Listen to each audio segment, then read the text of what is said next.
So I am a terrible cook and I thought it would be smart to try to follow Sisi Yemmie's recipes and see if I could come up with the same delicious looking food that she always does.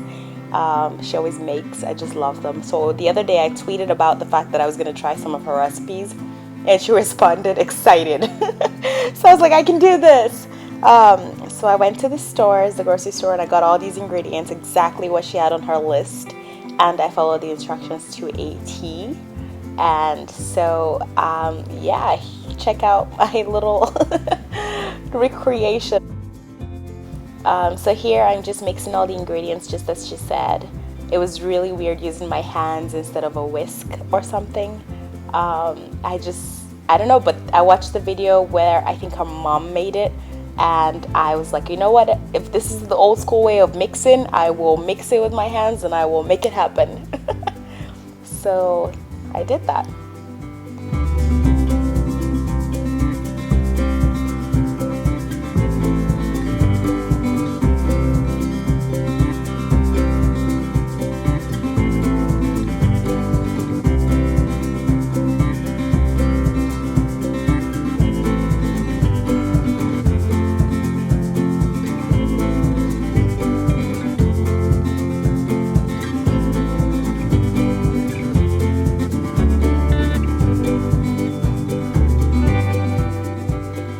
This is the finished product, all my hard work and elbow grease.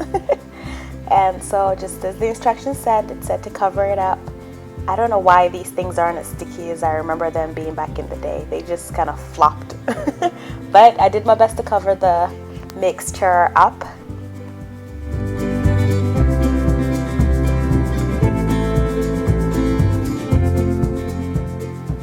So once I was done mixing, the instructions said to keep it in a warm place, and I guess it's winter here, so there's no real warm place in the apartment.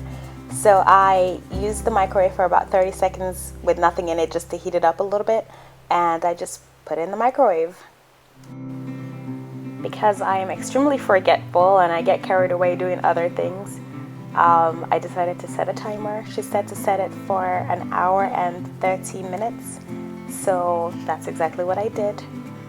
So when the timer ran out and the little alarm went off, I knew it was time to get frying. The instructions weren't specific on how much oil to use, but from watching the video, I know you're supposed to deep fry the puff puff. And I mean, I've watched my auntie make it before, so I know sort of the rough basics. I just didn't know the measurements and how much of each thing to use. I think my aunt really just eyeballs it. I guess when you're a pro, that you can do that. So I brought out the mixture from the microwave. It kind of looked a little, I don't know, the yeast had taken effect, so I stirred it again just to kind of wake it up. And then I lined a bowl with tissue just to catch whatever oil, since I don't have a sift.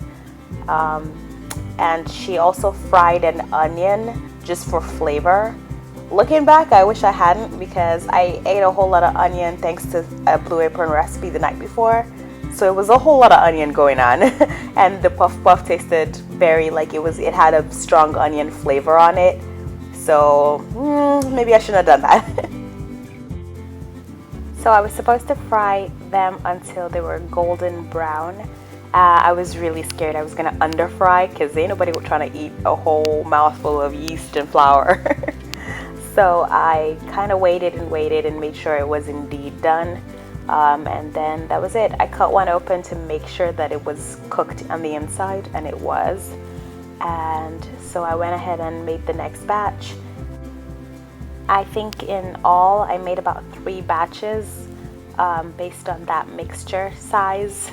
So I mean, that lasted at least a week. And I was eating like 3 a day.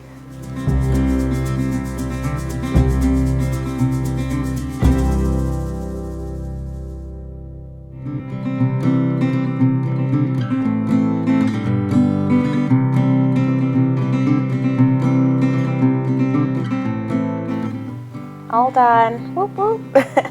I was so proud. They looked so golden brown and just beautiful. I don't know, I tasted them and they seemed a little like okay, but not sweet enough.